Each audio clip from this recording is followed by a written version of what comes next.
లూకాసు సువార్త 22వ అధ్యాయం. బయటికి వినబడకపోతే చెప్పండి. లూకాసు సువార్త 22, 31, 32.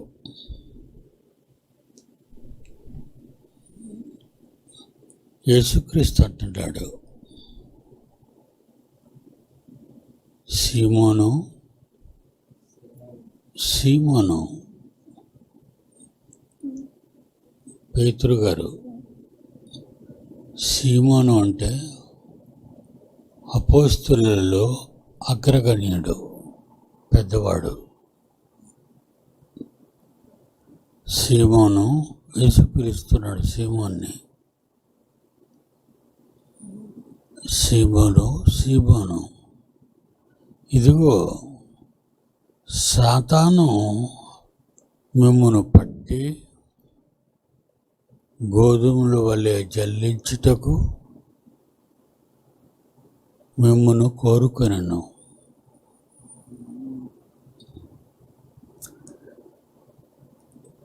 నీ నమ్మిక తప్పిపోకుండానట్లు, నీ నమ్మిక తప్పిపోకుండానట్లు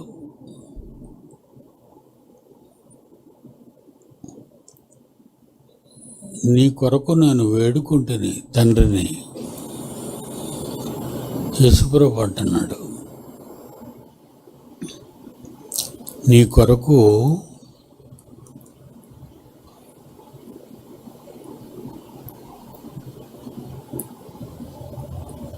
నీ నమ్మిక తప్పిపోకుండానట్లు నేను నీ కొరకు వేడుకొంటిని. నేను నీ కొరకు తండ్రిని ప్రార్థించాను. ఏమని? నీ మనసు తిరిగిన తరువాత, నా వైపు తిరిగిన తరువాత నీ సహోదరులను స్థిరపరచమని చెప్పాను.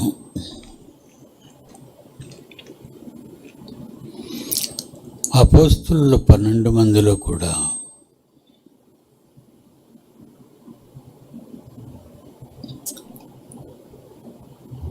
ప్రపంచాన్ని తలకిందులు చేయటానికి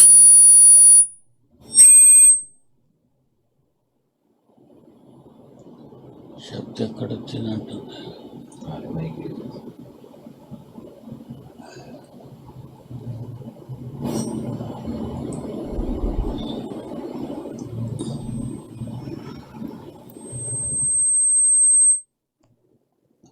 యేసుక్రీస్తు వారు 12 మంది అపోస్తుల్ని మొట్టమొదట వినబడలేదు నాయన, వినబడటం లేదట.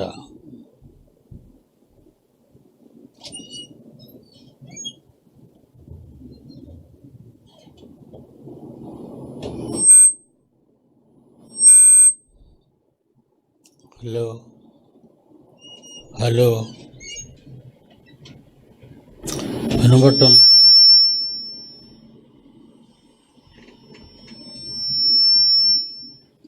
ఆ విజిల్స్ రాకూడదురా, ఆ విజిల్స్ రాకూడదు.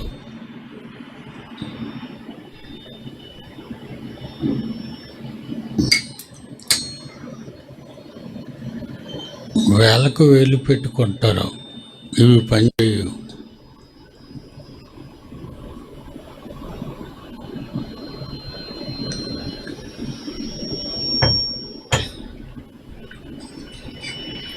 ఐదు 5,000, 6,000, 10,000 పెట్టుకుంటుంటారు ఇలా చేత్తో పట్టుకున్న సిస్టమ్, మెగాఫోన్. అవి చక్కగా పనిచేస్తున్నాయి.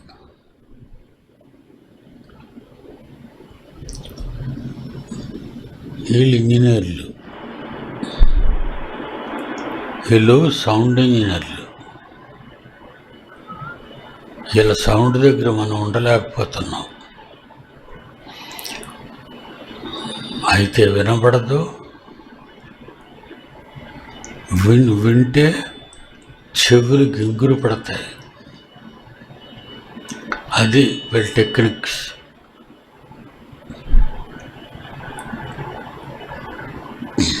ఒక 5 నిమిషాలు ముద్దు వస్తారు అంతే.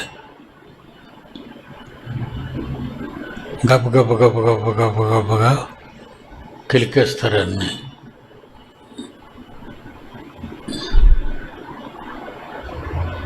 తర్వాత పనిచేయవు.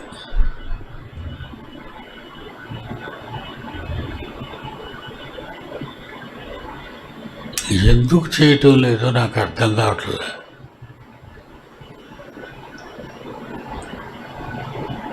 మిగిలిన రోజులు సెలవులు పెట్టి ఆ సౌండ్ సిస్టమ్ షాప్కి తీసుకెళ్ళి మీరు పడుతున్న బాధలు వాళ్ళకి చెప్తే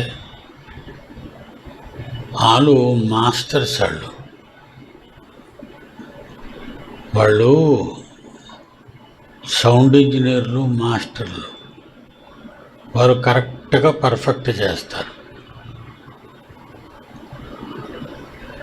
ఇష్టం వచ్చినట్టు సౌండ్ పెట్టేయటం, వాల్యూమ్ పెట్టేయటం, పెద్ద పెద్ద బోర్రలు వినిపించడం. అదిగో ఊగుతుంది.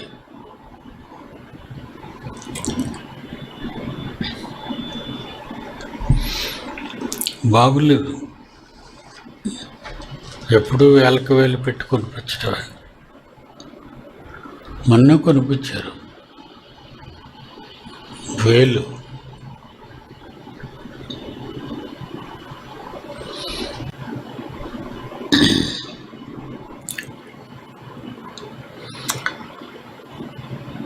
లోకాసువార్త 22:31-32 సీమోను సీమోను యేసుప్రభు అంటున్నాడు. వినబడుతుంది ఆయన? వినిపిస్తుంది. సీమోను సీమోను, ఇదిగో సాతాను మిమ్మును పట్టి గోధుమల వలె జల్లించుటకు మిమ్మును కోరుకొనను. యేసుప్రభు అంటున్నాడు, మిమ్మల్ని జల్లించటానికి.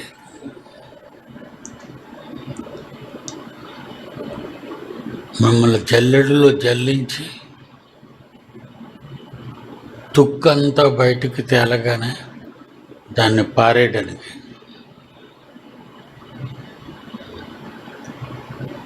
వాడు జల్లించే జల్లెడలో అపోస్తులమైన మమ్మల్ని జల్లించేద్దాం అనుకుంటున్నాడు.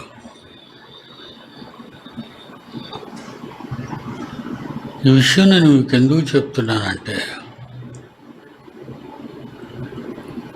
క్రైస్తవులు బహుభద్రం సుమి.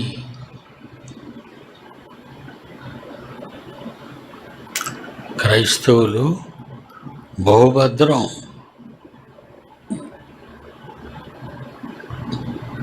కింద అంటున్నాడు, నీ నమ్మిక తప్పిపోకుండునట్లు నేను నీ కొరకు నా తండ్రిని వేడుకున్నాను. పేతురు, నీకోసమే నేను లీడరు కదా, నీకోసమే నేను వేడుకున్నాను దేవుణ్ణి.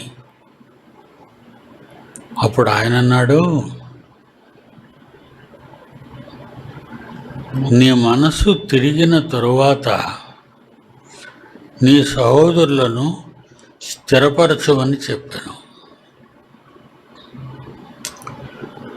నీ మనసు తిరిగిన తర్వాత అంటే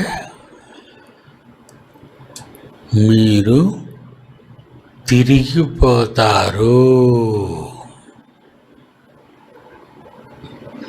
ఆలోచించండి. మీరట తిరిగిపోతారట.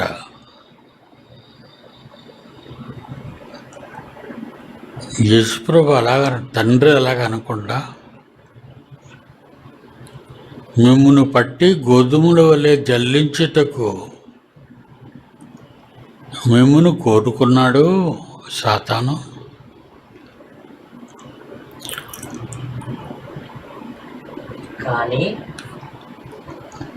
కానీ నీ నమ్మిక తప్పిపోకుండానట్లు ప్రారంభంలోనే మీ నమ్మిక తప్పిపోకుండానట్లు నేను నీ కొరకు వేడుకొంటిని. ప్రారంభంలోనే నిన్ను సుడిగుండంలో దించడానికి ప్లాన్ వేస్తుంది. అపోస్తలులు మీరే కదా. సర్వలోకానికి వెళ్ళి సర్వసృష్టికి సువార్త చెప్పమన్న తండ్రి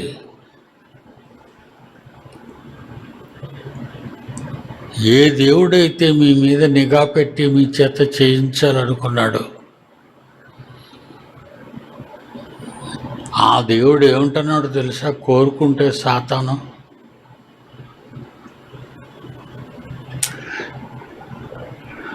నీ మనసు తిరిగిన తరువాత నీ సహోదరులను స్థిరపరచమని చెప్పాను.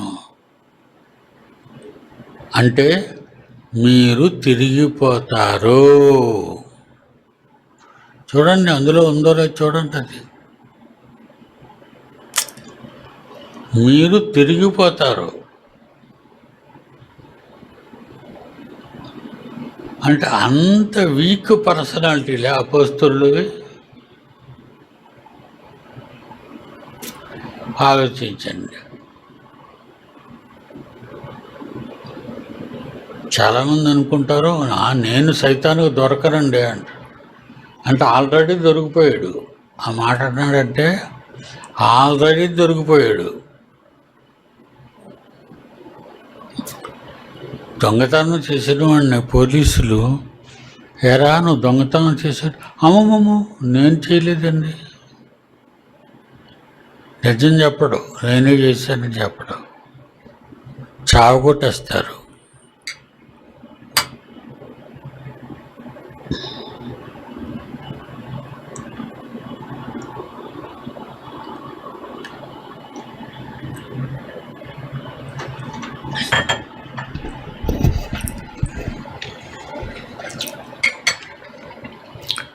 చావగొట్టేస్తారు.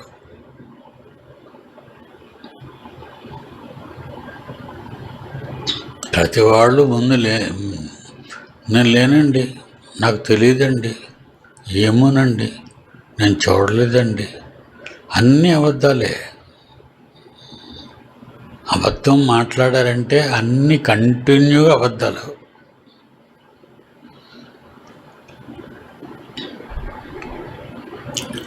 నీ మనసు తిరిగిన తరువాత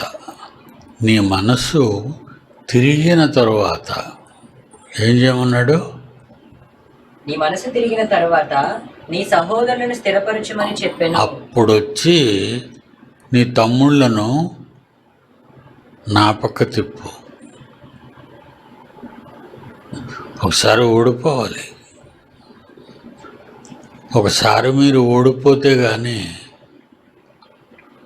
గెలవలేరు. యేసుప్రభు ఓడిపోవాలి, అపోస్తలులు ఓడిపోవాలి,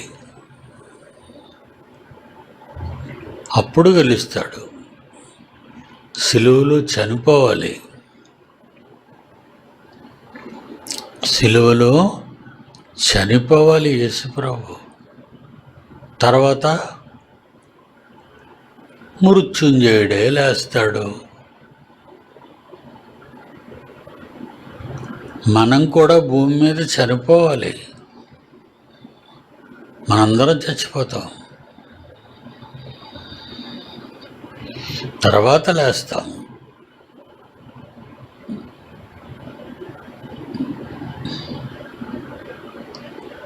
గాడ్స్ లా, పరలోక రాజ్యాంగం.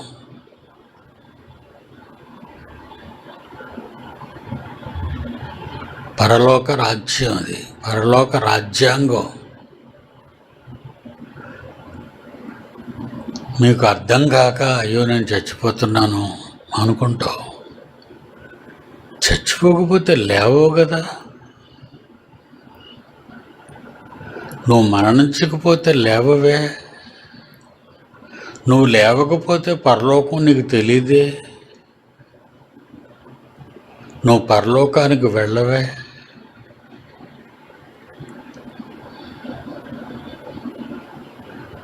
నువ్వు నరకానికి వెళ్ళాలన్నా, పరలోకానికి వెళ్ళాలన్నా, నిత్యము మంటల్లో కాలాలన్నా, నిత్యము స్వర్గాన్ని అనుభవించాలన్నా, నిత్యము నీతో మరణించిన ప్రేతల గోలలో మీరు ఉండాలి కదా. చనిపోయి నిత్యము ఆనందంతో చావును జయించిన నీతిమంతులు దేవునితో బ్రతకాలి కదా. అన్నిటికీ చావే మెలుకు. ఆ చావును చావడానికి ఇష్టపడరు. చావును కానీ భయపడిపోతారు.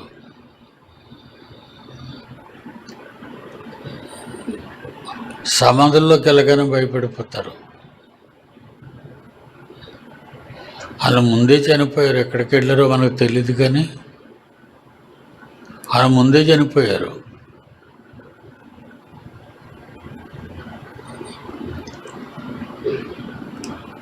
సాతానుగాడు ఎంట్రీ ఇచ్చాడు అంటే, సాతానుగాడు మీలోకి ప్రవేశించాడు అంటే ఓడిపోతారు. అది మర్చిపోకండి. ఓడిపోకూడదని నిలవలేరు మీరు వాడి దగ్గర. ఓడిపోకూడదని వాడి దగ్గర నిలవలేరు మీరు. ఓడిపోతారు.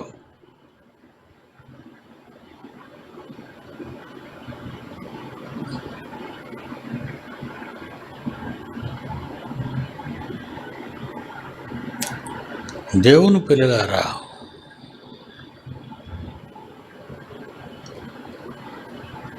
మన మీద సాతాను ఎలాంటి ప్రణాళిక వేసిందో చూసారా? అసలు ఈ ప్రపంచానికి తెలుసా? ఇది తెలీదు. మన చుట్టూ తిరుగుతుంటారే. దేవుని సన్నిధిలో నుంచి బయటికి వెళ్ళగానే కుడుకు పోతాడు, ఎడమకు పోతాడు, అడ్డంగా పోతాడు.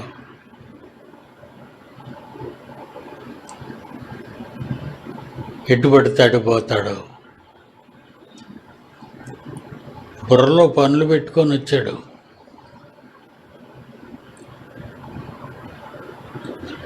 బుర్రలో పనులు పెట్టుకొని వచ్చాడు. ఎప్పుడు? ఉదయమే.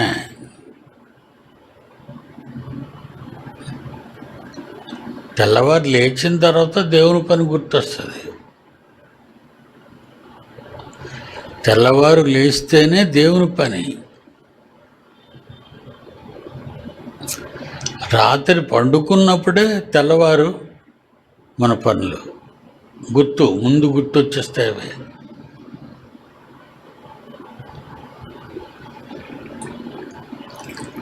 సాతాను కనబడగానే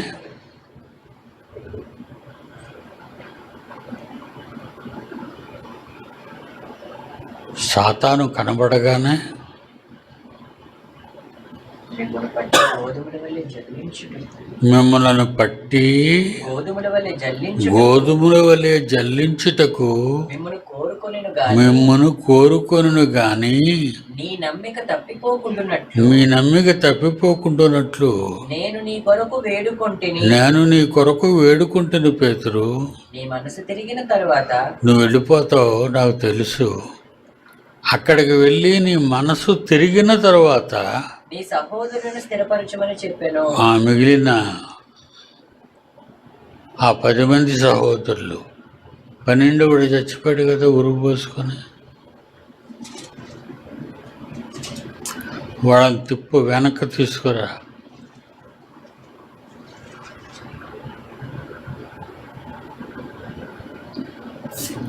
ఎంత పవర్ ఉందండి దానికి, సాతానికి ఎంత పవర్ ఉందండి.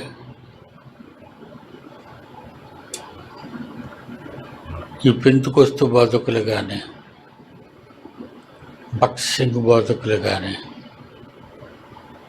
దెయ్యాలు వెళ్ళగొట్టే బతుకులు కానీ, వారాలు ఉన్న బతుకులు కానీ, ఈసారి చూడండి వాళ్ళని. సాతానా, యేసునామాన్ని ఆజ్ఞాపిస్తున్నాను, వెళ్ళిపో. ఇది కేకే దాని గుడి జారిపోద్ది, దెయ్యానికి జారదు, వీడికి జారిపోద్ది, తగిలినోడికి.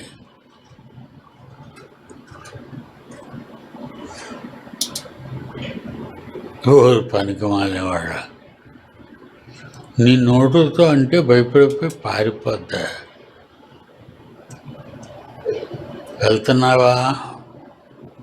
వెళ్తున్నావా అడుగుతాడు మళ్ళా. వెళ్తున్నాను అని. మ్యాజిక్ చూసా, మ్యాజిక్ నిజం కాదు, ఆట. మ్యాజిక్ చేస్తుంటారా? మన దగ్గర డబ్బులు దండుకోవడానికి అవన్నీ చూపిస్తాడు. ఆటలు.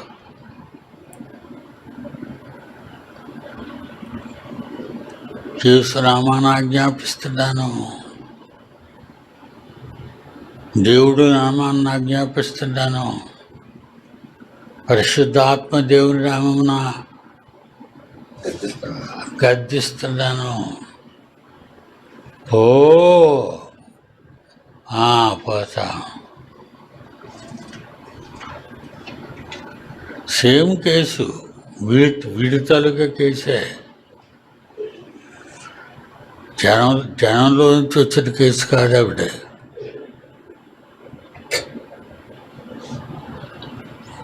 మీకు తెలియదు కదా. ఇక్కడ సంతోష్ అని ఆమె కూర్చుంది జనంలో.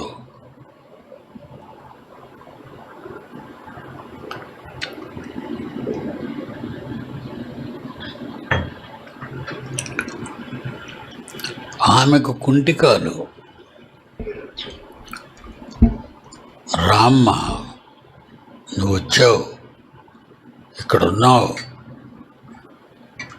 యేసు పిలుస్తున్నాడు రామ్మ. మళ్ళీ వీళ్ళెవరు పిలవరు, వీడు పిలవడు, యేసే. పాపం లేచిపోద్ది.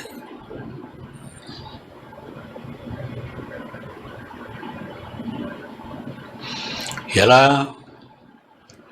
ఆల్రెడీ చీటీలు రాసి పంపించేస్తారు.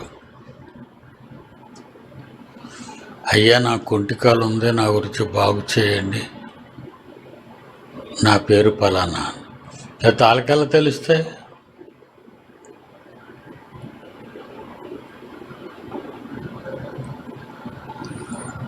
పిలవగానే ఆశ్చర్యపోతారు, అయ్యి బాబు ఎలా తెలిసిపోయింది అయ్యగారికి పేరు. అది మొట్టమొదట మీకు ఆశ్చర్యం.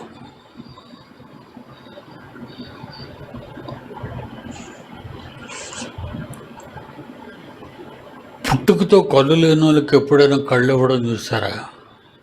మీరు చూడరు.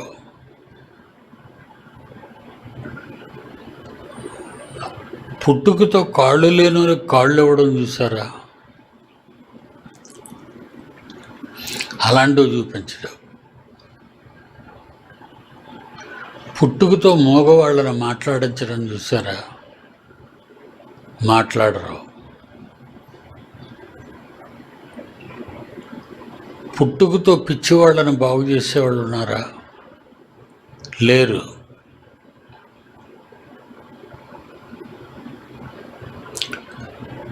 చనిపోయిన వారిని ఎవరైనా లేవదీశారా? అస్సలు శవాలు రావు అక్కడికి. ఇదంతా ఒక పెద్ద గమ్మత్తు.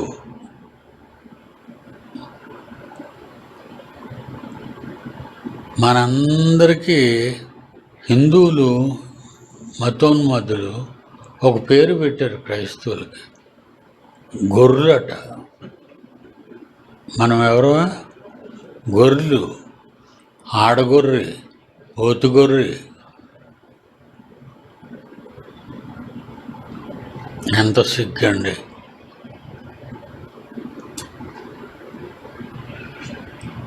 మరి అమాయకమైన గొర్రెలే కదా.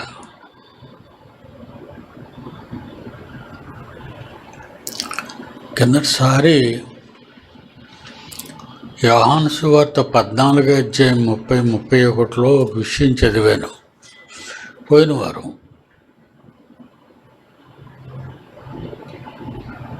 తీయండి, అందరూ తీయండి.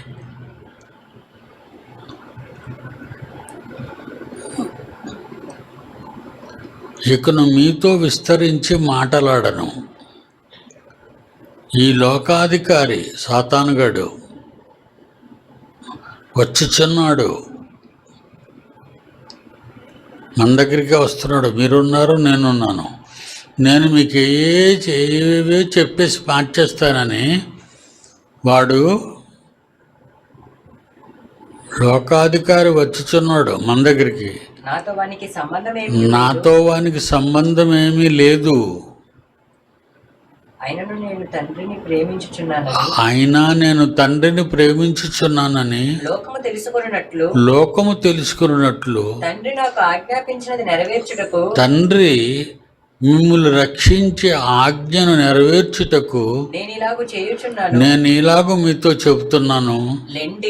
మనం వెంటనే లెండి, ఇక్కడ నుండి వెళ్ళుదు. వాడు వచ్చాడంటే పాడు చేసేస్తాడు. నన్ను కాదు, మిమ్మల్ని వేసి అంటున్నాడు. వాడు చాలా తక్కువ టమార విద్యలన్నీ అడగొచ్చు, అన్ని విద్యలు వచ్చాడికి. పదండి, ఇక్కడి నుంచి వెళ్ళిపోతాం. వాడు వచ్చాడంటే పెట్టేస్తాడు పెంట మనకి. పోయిన వారం ఎత్తుకున్నాం అది. ఇక్కడేమంటున్నాడు? సీమోను సీమోను, ఇదిగో సాతాను మిమ్మును బట్టి గోధుమల వలె జల్లించుటకు మిమ్మును కోరుకొనును, కానీ నీ నమ్మిక తప్పిపోకుండానట్లు నేను నీ కొరకు వేడుకుంటుని. అప్పుడు దేవుడు అన్నాడు, నీ మనసు తిరిగిన తరువాత, అంటే నువ్వు కూడా టర్న్ అయిపోతావు. నీ మనసు తిరిగిన తరువాత అప్పుడు నీ సహోదరులను స్థిరపరచుటకు రమ్మని చెప్పాడు. అపోస్తలుడు కాదు, పౌలు కాదు, ఈడు కాదు, ఆరు కాదు, ఎవరినైనా తలకిందులుగా పడగొట్టేస్తాడు. ఆడితో ఎవరు యుద్ధం చేయలేరు. మనం మోసపోతాం ఆడి చేతిలో. ఇలా మనం 4-5 దెబ్బలు తిని ఒళ్ళంతా ఆడి చేత ఊనం చేసుకొని అప్పుడు దేవుడి సన్నిధికి అప్పులు పాలైపోయి వడ్డీలు కట్టలేక, ఇంటద్దెలు కట్టలేక, అయ్యగారు నా గురించి ప్రార్థించండి అని సంఘంలో చెప్తే అనుకోకుండా ఏవైనా కొంచెం రోజులు బాగుపడ్డాయి అనుకోండి, అమ్మ దేవుడు నా ప్రార్థన విన్నాడు, నాకు ఇచ్చేశాడు అని మూఢనమ్మకాలతో దేవుణ్ణి నమ్ముతారు.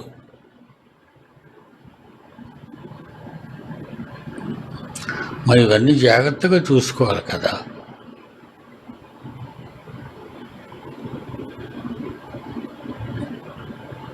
ఓకేనా? చూసుకుంటారా? చిన్న పాఠం చెప్పాను మీకు అర్థం అవ్వాలని. లోతుల్లోనికి వెళ్ళానంటే మీ మెదడులో ఉన్న నరాలన్నీ పని చేయడం ప్రారంభిస్తే వేడెక్కిపోద్ది మీ తలకాయ. సాతాను గురించి చాలా చెప్పాలి మీకు. ప్రపంచంలో మొట్టమొదటిసారిగా దయ్యం గురించి చెప్పినటువంటి వ్యక్తిని నేనే.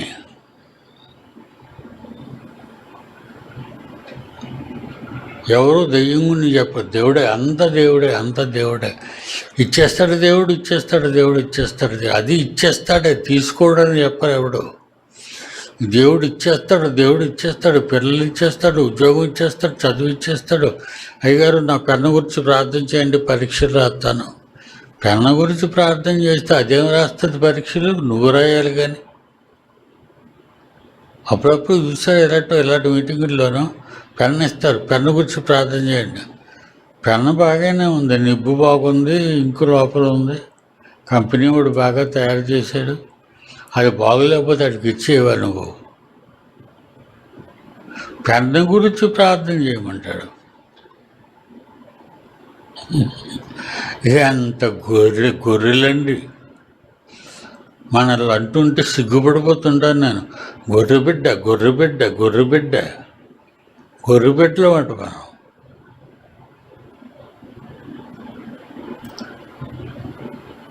అన్యజనుల చేత అవమానించబడుతున్నాం. మనం అవమానించబడుతున్నాం అన్యజనుల చేత. వద్దు, అవమానించబడకండి. ఓకేనా? మరి గాడ్ బ్లెస్ యూ.